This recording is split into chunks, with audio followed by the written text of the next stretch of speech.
আজকে সকাল সকাল মোটর চাল দিতে আসলাম। মোটর চাল দিতে এসে দেখি মোটর চলে না। চলছিল হালকা, ঘুরান দিয়ে বন্ধ হয়ে গেছিল। পরে দেখি আগুন ধরেছে, এই জায়গায় ধুমে উঠতেছে। পরে চিন্তা করলাম যে কি না জানি কি হয়েছে। পরে কাটওয়াট খুলে দেখি কাটওয়াটের তার পুড়ে গেছে।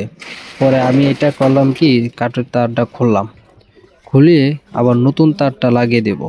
আপনারা যদি এইরকম চিকন তার দেন হয়তো আপনাদেরকে একটু সুবিধা হবে, কারণ আপনার মোটর কোনো সমস্যা হবে না, বাই চান্স কোনো রিস্ক থাকবে না।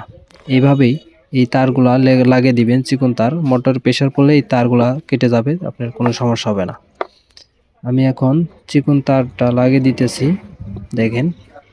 এইভাবে হালকা একটু টাইট দিয়ে লাগাবেন, কারণ লুজ কালেকশন হলে একটু ঝামেলা।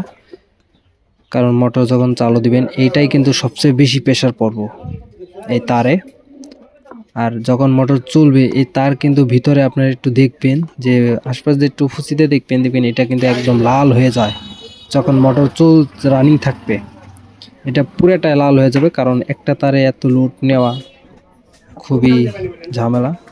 তার এইভাবে আপনারা লাগিয়ে দিবেন।